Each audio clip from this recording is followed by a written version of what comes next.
Thanks for tuning into Talking Point. I'm your host, Neeraj Shah. Our guest today, over the years, has built up great expertise on the domestic side, but now has built up great expertise from a on a global angle as well. Their partners manage significant funds on the global arena, and Vikram Kotak himself, through his venture, manages a sizable global portfolio investing into Indian markets. So, good time to get him to try and get a perspective on what the global macro and the impact of that on Indian flows and Indian markets could be like. Lots of global conversations these days which impact Indian markets. Let's get him in on the conversation. Vikram, great having you. Thanks for taking the time out. Hope all is well. All superb, Neeraj. Thank you for hosting me, and pleasure always to talk to you. Thank you. So, Vikram, how do risk assets look like to you from your prism, considering that there are a lot of moving parts both on the global arena as well as on the local side? That's a great question to start, and I think if you just recall 6 months back, we were talking about inflation and hyperinflation and how world will move. Suddenly, the pendulum has shifted from hyperinflation to deflation or disinflation or recession or whatever you call. So, world has actually changed, swing very fast, and there are many factors to play around that. But let me try to kind of narrate you that how it's what are the moving parts which is worrying me right now. Clearly, the geopolitical is not stable. No question about it. That things are looking good. You every day you hear something new happening in any part of the world, and things are really looking very, very, of course, relatively better. But I think it's still relatively very fragile. Second, very important part which I track always in my career is this the global freight index, and I'm seeing these numbers are 2018 lows or maybe 2017 lows, which shows there's a much lesser global activity on the trade side. So that's a big worry because suddenly from pre-COVID world where the world trade was very flow was very seamless, things were looking very good, and now you have a lot of disruption in terms of trade between the two countries and many countries. It's like a old joint family that one cousin doesn't speak to others. So I think a lot of countries are not interested in doing a lot of trade. So I think that there are a lot of challenges, visa issuances, and so I think that's the one worry which is hurting the world. And third, most important, which is a slowdown in the world because for many factors, there's a higher interest rates, higher inflation, supply issues, or aging population. So I think that global slowdown will hurt the world. So I think that this three factor combined, I think the world will be, I can say, it's a difficult place to be there in terms of very, very high growth. So I think growth is going to taper down both globally and in India. So, do markets take cognizance of that? Because at 16,800 odd levels, it seemed that the markets were correctly worried about what was happening around the world. Then there has been a 1,500-point rally on the Nifty. The global markets too have rebounded. And it seems that the risk assets are saying that, hey, we know that the economies are not doing well. We know that the growth is going to taper down. China might also contribute to it. But there is the narrative of possibly pause and a cut coming in interest rates, and that is of more interest to us. How are you reading that argument then? So that's a great point. I think at 16,800, we came out of what 1.5 year of consolidation plus correction. So 18,500 was I think October 21, 18,400, 500, and from there one spike. But normally we kind of corrected 8-10%. So I think market was waiting that market was staying light, as you rightly said, possibly the Fed last hike or RBI's last hike has added the fuel to that. Also, you're seeing the good flows from FIs. FI has been completely out for last 1.5 years. They sold almost $15-17 billion in last 2 years. And they suddenly came and bought, what, $6 billion plus right now in the last 30-35 days. That also pushed the rally. But what happened when you have the come to the valuation side at say 18,400, 500, it's a cap because you are 21, 22 times 1 year forward, subject to all things put in a place. So if you have 6% GDP growth, 5.5 inflation, and 15% earning growth, then you say that's a 21 and a half time. But I think you'll see some slowdown in there also. So again, it's going to be a range market. So at lower level, 10% lower from here, you will try to find a value buys, and at the 10% higher, you want to kind of again relook at the whole fundamental, whether the like you look at the RBI tightening, it's going to have impact. Right now, it's impacting us. You see urban consumption slowing down. You're seeing rural is now just trying to pick up and all that. So it's not that RBI is going to cut in a hurry. It's going to take time to cut. But I think that leg effect is still paying out. So earnings cycle, if you ask me, will be around 14-15% range. You have interest rates at the upper level of the side. Of course, inflation is coming down very much in a hurry, but I'm very sure that RBI will look at this very, very carefully, that it's still above 4%, which is the RBI range, 4 to 5%. So I think it'll take some time to see the rate cut coming in. Globally also, my view is that this is, of course, commodities have fallen a lot quickly, but that's not a correct way to fall, because that's underlying demand is not gone to zero. So I think we are on the other side of the pendulum, 120 crude and 70 crude. So you have to be the balance where supply, demand, logistic meets, and it's not that world has found out the some EV magic where EV will do well, right? So you have to buy that same oil, right, ultimately to run your economy. So I think that's the one area to focus. Second, very important point which I wanted to convey here is, you look at US money market and short-term bond yields, right? Short-term mutual fund, they still give you 4%, right? And 4%. And if someone want to invest, say, in India or say risk asset like emerging market, they have to have forward cover, right? And forward cover, of course, right now has come down a lot. But on an average, you have 3.5% cost of forward, 3% at least. So 6.5, 7% of risk-free return you have to forgive to come and invest into this part of the world, where the world is fragile. Of course, India looks very, very good. I think in terms of long-term structural bull run, I think we are best place. But again, at a 21 time P multiple, where other emerging markets are cheaper, with the global growth slowing down, at 6.5% you're getting in the US, plus 4 plus 2. So I think I'll not see that kind of heavy flows flowing to the market in short term. Having said that, India is not going to fall much. India is not going to rise much. So we are going to remain in the range. So, Vikram, am I just understanding this correctly, that you believe that the factors are largely what they were, just that an underperformance and a liquidity bout fueled rally has pulled us higher, but at these levels, there is not reason enough to be constructive. If the market's correct anywhere between 5 to 10%, people will find reasons to be constructive on specific themes. Yeah, so 3-4 months, 5 months, I think the things will be like that. So at 18, I don't want to give the exact number, Yeah, but of yeah, you can course. say 18,500, 18,700, you will feel like you are like exhausted. And at 16,500, you'll find a lot of cherry picking, a lot of Sure. ideas are there. And that's how the large cap moves, right? But I will talk about small cap, mid cap later. But I think this is the current situation. So as I'm kind of summarize what I said, a global slowdown, global trade, Yeah. and the US money market returns are still a worry for flows. On the other side, you have positive, which I believe positive is rate cycle is far from over. It's over. I'm sorry. And current account deficit, which is a one big worry India always has, I think that is coming to the right shape because of Russian oil and paying money in the ruble or rupee. So I think that's the second, which is a very good thing happening.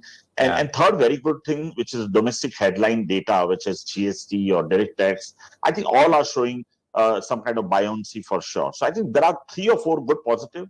At the same time, we also have to worry. We're living in a global world where we have to see what's happening around us and around the world. Got it.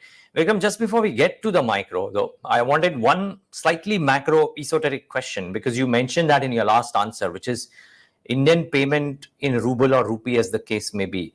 I was reading a recent note from Gavekal Research. In fact, we did an interview with Charles Gav as well on this Indian payment of Russian oil in possibly in rupees, and how, according to him, that gives heft to India to probably try and negotiate that with OPEC and some of the other oil suppliers as well, because there is a template for the same, and the impact that that may have on CAD. And at the same time, of course, couple that up with the recent opinion piece that I read from you, which spoke about how de-dollarization is, yes, a talk of town, but not necessarily a very quickly emerging reality. My question, Vikram, is this, that even if de-dollarization is not going to be widespread, can India, by virtue of its ability to buy large swaths of crude, still negotiate a rupee payment mechanism with key producers? And what does that do to India macro? So I'm not an expert on how they'll negotiate, how they can do it. But yeah, I think the odds are in favor that we save our dollar payout, which is very big worry for India all the time. So one worry I remember always that we track is oil price. That if oil price goes up, our dollar net outflow goes up. Inflation is, of course, is an internal worry, but that leads to your currency depreciation. So I'm very sure one thing in a medium term, that with this kind of arrangement happening within the world, you might see some way you'll find Indian rupee or Indian dollar outflow will come down to a larger extent, and which is very, very positive for the country as a long term, as a whole. Now, that is the one factor which helps the currency to improve. And I think I'm sure that over the next 5 to 10 years, Indian currency will see a more appreciative move than the depreciative move. I'm talking about very long term. I'm not talking about next 6 or 9 months. Coming to the other part which you mentioned about the US dollar, and I believe I still have the same view, and I believe that still next 10, 15 years is all about dollar, because forget about one portion of the world. It started trading there. Today, the world trades around, they have around 59 or 58% of the world currency in the dollar. That can come down to 45, 50, I don't know. But you don't have any replaceable currency which can say, hey, dollar, I'm there here to kind of take you on. I don't see anyone there. Okay, you talk about euro or a pound or rupee or ruble or yuan or any other currency. I don't think anyone has that kind of what you say fundamental structure in place, which I mentioned in my article, that whether demography recycling automatic. I don't think so. Any country in the world, including India, can recycle demography the way US can do it. Right? That's one. You have a great amount of tourism, financial market, innovation. I think, and most important, I would say 70% of such a large economy is a domestic consumption, right? So, hey, tomorrow US wakes up and say, let me produce, instead of exporting from India or China, let me produce in Mexico or Brazil or Peru. What happens to the world? So I think the world is actually a very, unfortunately, I think there's going to be a lot of fights, a lot of more trouble going to see. But I believe the dollar will retain its glory for a long period of time. Because all these countries, whether Europe, Japan, China, India, all has passed through this demographic journey. India is right now going to enjoy next 15 years of demographic journey, but they are not able to recycle. What you understand, that recycle that we don't have, like US top 100 companies has 45% or so non-US CEO, right? How many you will see in India, in the Indian companies in top 100? So I think the recycling or inward kind of manpower import is not happening in any part of the world other than US. So US will remain dada of the world. That is my view. But yeah, India, I'm sure, and I'm very, very bullish on India as a currency for long term. That India will find its way out, and currency will see that 3% average depreciation a year. I think that's possibly looks like going to be a story going forward, and the reality will turn other way around, or maybe a flat kind of level. Okay. So within that construct, Vikram, since you are a long-term investor, since the money that you manage is also very long-term in nature, are you fully invested currently? Are you sitting on some pools of cash in order to invest, as you said, tactically take advantage of maybe cyclical or from a band perspective, lower levels? Part one of my question. And are you more inclined towards safety and safe value investments, or are you looking at mid-sized growth opportunities, because there are a ton of them out there by virtue of the recent moves of the government as well? Yeah, great question. I think so. One, clearly we have been invested around 95% of our portfolio, and we are slowly cutting down it to say 88, 87% or so. The reason is very simple, that today a money market or a 1-year paper, high quality, gives me 7.5% return. So I think that is a good safe bet to play on. So we are a little bit underweight on India, on the markets right now. I can't say I'm huge over underweight, but I'm a little bit underweight, and I believe there's going to be bouts of opportunity in the next 4-5 months, particularly when valuations are high. The negative news actually hurts people more than the positive news gives you more, fillip. So that's when valuations are high. When you're at 16,000 index, any negative news can be priced in quickly. But at 18,500, you might see that, yeah, I think, any sudden news can actually hurt you more. So I believe there's going to be enough opportunity, and I believe the slowdown of the earnings will happen in few sectors, which will give me opportunity to buy. So that's a point number one. So we are a little bit on cash. And when I say cash, is a earning cash. It's a yielding cash. It's not a free cash. Second, I agree with you. My bigger positive for India right now is the small cap, mid cap. I think small cap, mid cap sectoral opportunities are plenty. And I think we had seen 2 years of consolidation, or you can say correction, in small and mid cap. I think the great time to slowly build your portfolio in the small mid cap.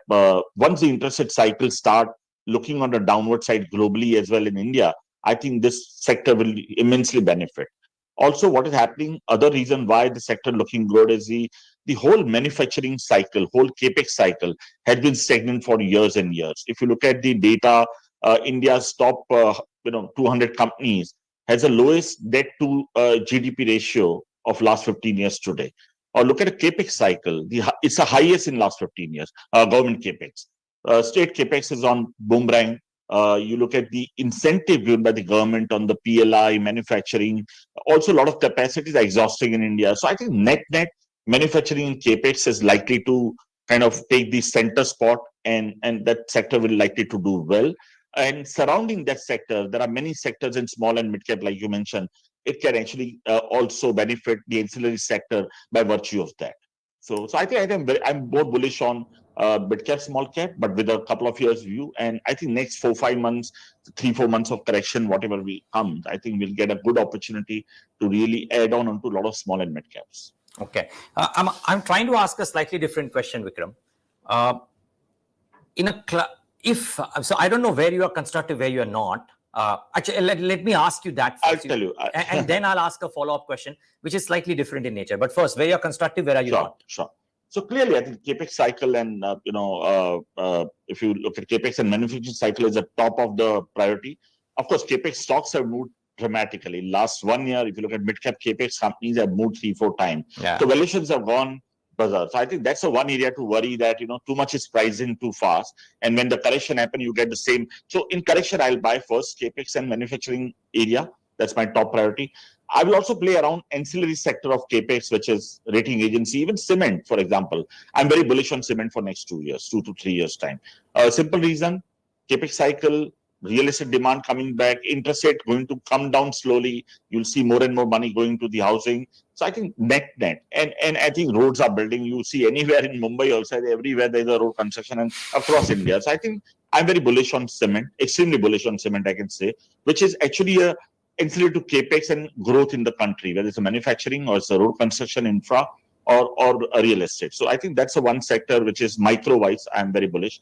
I believe auto has still a lot of juice left, because auto has seen about 3 or 4 years of consolidation on various reasons of COVID and euro changing norms and all that. So I think next again auto will continue to do well, which is what we like. We believe that because of all these things, the credit growth likely to remain good. And we selectively like the high quality privates, which is where we think that there's a good amount of opportunity, and their balance sheets are good. They can borrow at a right rate. The pricing power is on. So I think that private credit, private banks, we believe that they are the 3 or 4 sectors we love. Financialization of saving, which I always tell you, or every channel, that I believe there is a huge amount of opportunity on that area. Now, of course, the SEBI has been getting very tight on AMCs. So there are many, and even now I heard today the brokers, AMC can have a broker license. So now I think the large AMCs will love to look at that at some stage, and they'll have at least in-house some. So I'm saying that there's opportunity in that sector also, financial saving, where you can buy through exchanges or depositories or many more areas. So I think that these are the sectors I like. I'm staying little off. I'm little underweight on IT, clearly, energy. We also don't like chemical, because these are all export-driven cycle, where the global demand is actually unfortunately at the lower pace. And I think the way, slowdown is likely to kind of intensify in the other part of the world will have a huge impact on many of these sectors. So and metal also. So I think these are the sectors where we are kind of light, or you can say we are underweight. And domestic inward-looking sector with micro sectors as a whole. Great.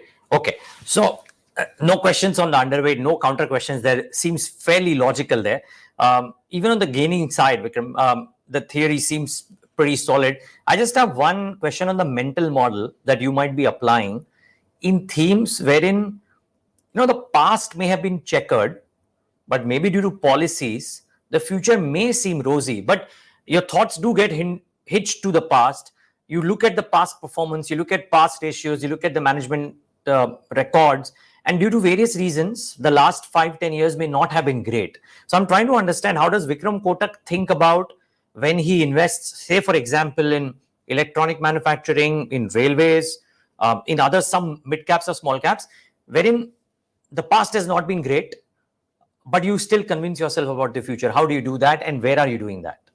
That's the only one parameter to focus to get this analysis right, or the litmus test right, is to you try to work on a management quality, because it's if the management is capable and they may not have delivered in past. And we've seen many examples in the last 20 years where many management did do well in the last cycle, and now because of the government policy change or something other, the things have started improving. So one thing is very clear. So fundamental question is very clear. Is India going to thrive in manufacturing in the next 10, 15 years? The answer is yes. Will India continue to do capex? The answer is yes. Will private sector participate at some stage in a big way in private capex? The answer is yes. So I think the fundamental structure, macro structure is going to be right. Now within that, you go identify the companies. If they're not done well in past because of their own challenges, we will kind of be very careful on that. But if they're not done well because of the sector challenges, then we would love to kind of bet on that. Ultimately, it's all paramount to management quality. And we stay away from noise. We actually stay away from noise. We don't go in by 45, 50 time, a P company which is promising the growth but not delivered in past. We'll rather bet on a company which is, consistently growing and available at a reasonable multiple valuation. So I think we stay away from noise. We don't want to jump into opportunity. Hydrogen fuel now, I don't want to jump in right now unless I see few vehicles on the road, some pickup from the people, infrastructure is right. So EV, a lot of noise, a lot of things are happening, but still the infrastructure is still far away. So you have to kind of really look at how this is building up. We may be a little late sometime in joining the party, but we are sure about joining the party. So clearly one single answer, management quality. If they're delivered, they couldn't deliver in past because of macro reason, we'll give benefit of doubt. If they're not delivered because of their own reason, we'll be more careful about it. And just a follow-up, 60 seconds before we thank you. Is there a pocket like there where you've taken a bet wherein the past performance has been maybe checkered, but now you have conviction because the macro is changing? Anything on that anvil? Yeah, we've taken a couple of companies bet like that. Where which theme though? Which theme? Let's not get into companies, but which themes?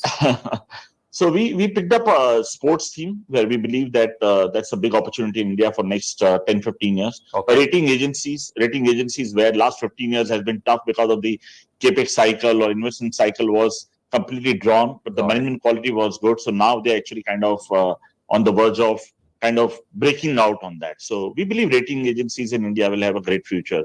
Because the size of market is too small and the size of corporate and size of economy is expanding too fast. Got it. Vikram, Kotak, such a pleasure talking to you. Thank you for taking the time out and giving us your thoughts on multiple issues, both global and local. Lovely having you today. Thank you, Neeraj. Pleasure is always mine. Thank you. And viewers, thanks for tuning into this edition of The Talking Point.